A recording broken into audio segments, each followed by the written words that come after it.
In this video, I'm going to show you how to make a set of abstract shapes using an existing shape as your starting place. So the materials you will need are pencils. A mechanical pencil is great, but you might need a number 2 pencil for graphite transfer. I have a Sharpie. This is a brush tip Sharpie, which is nice. You'll want an X-Acto knife. Make sure you have a nice sharp blade for it. A Straddler eraser, a ruler,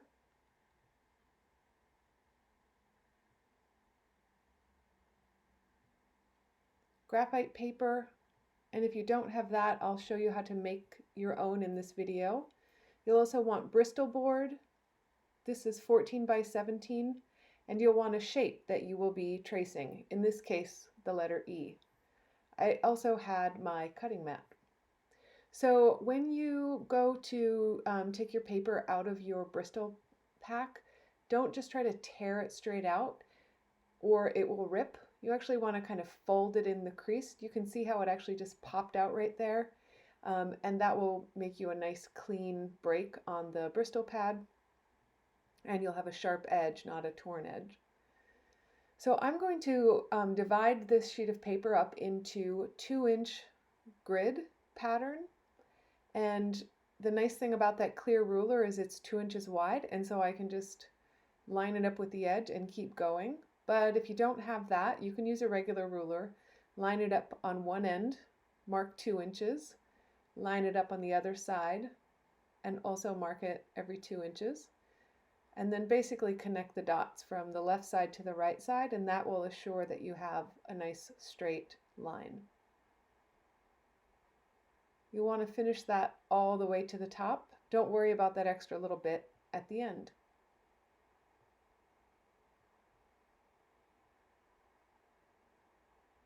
So next we're going to trace the shape onto a piece of cardstock. It just needs to be some kind of a heavy weight paper because we'll be tracing it. It could also be Bristol board if you have any scrap Bristol board. So here I'm going to start out using the graphite paper that I showed at the beginning. Comes with 2 large sheets, and so I'm going to just use one sheet, and I'm actually going to cut a small section.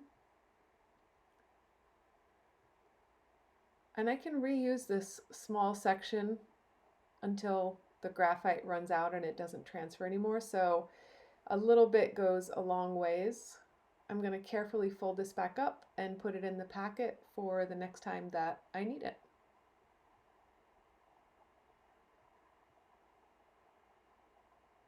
Okay, so you'll want to put it graphite side facing down onto the sheet you want to trace.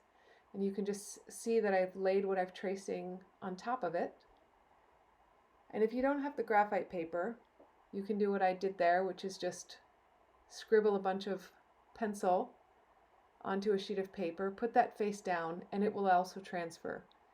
You can see it's not quite as dark as the other one, but I can still see it and it will work fine. If you don't have your cutting mat, you can use the back of your Bristol board.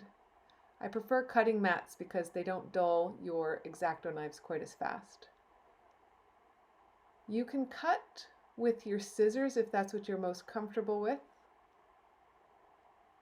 I'm taping up that little line I cut for that negative shape. Or you can use your X-Acto knife. You should also make yourself a sharps container when working with X-Acto knives for proper disposal of your blades. Here's a cheap one I made out of some yogurt containers, clearly labeled as not yogurt. You also could tape up your blade and throw it away. When you go to uncap it, do not grab it and pull. The cap could slip off and cut you. Make sure you just grab the tip and gently pull it off. And as you cut, you want to make sure that you are keeping your left hand away from the blade or the opposite hand from which you are cutting. And then slowly trace with the X-Acto blade on the line. You can see that I'm often turning the paper and keeping my X-Acto knife in a position I feel more comfortable with. And I always recap it after I'm done using it. So next we're going to take the shape we just cut out, which for me was the letter E, and we're going to use it to make new shapes on that grid that we made at the beginning. So I'm going to work with 4 quadrants here. You don't need to outline it with a Sharpie. I just did this so that you could see it a little better. And I'm going to take the E and I'm going to start in the top left quadrant and I'm just going to trace a section of it. I'm moving to the second quadrant, connecting that first line I drew, and then drawing another line. It's kind of like a game of connect the dots. We want each line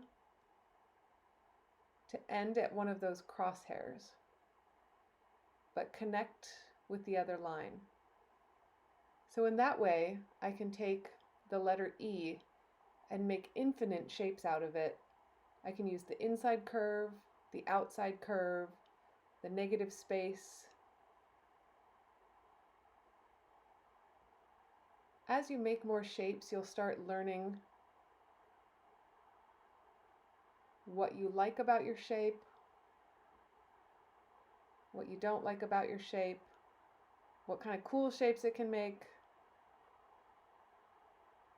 And so I would really just try some different things out. And if you don't like it, you can see I just erased it.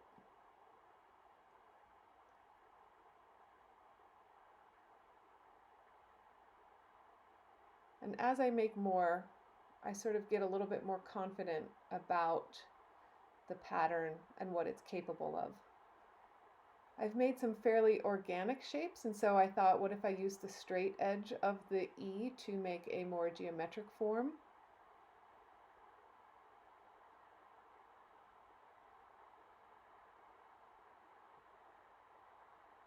And again, if I don't like something, it's not connecting or it's not working for me, I can just erase it and come up with a new line.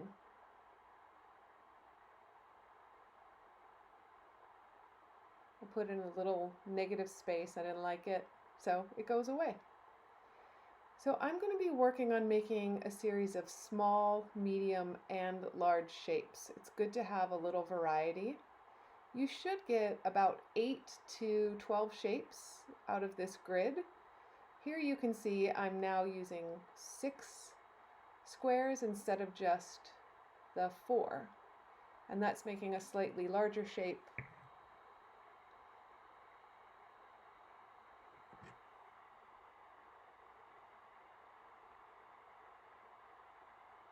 Okay, so we have enclosed negative space in a lot of these, which you'll see how I use that for a little bit more variety.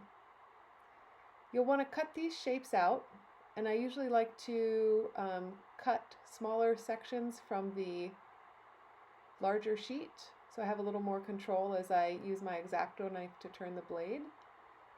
Again, you can use your scissors if you feel more comfortable with that.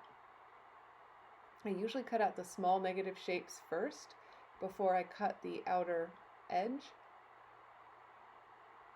I'm just checking my blade felt a little loose, so I tightened it up.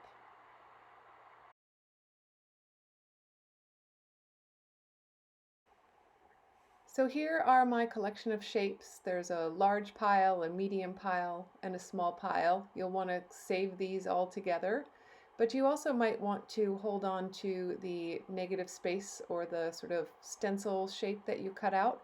Some people like to use those to trace for the next step, so hold on just in case. Have fun!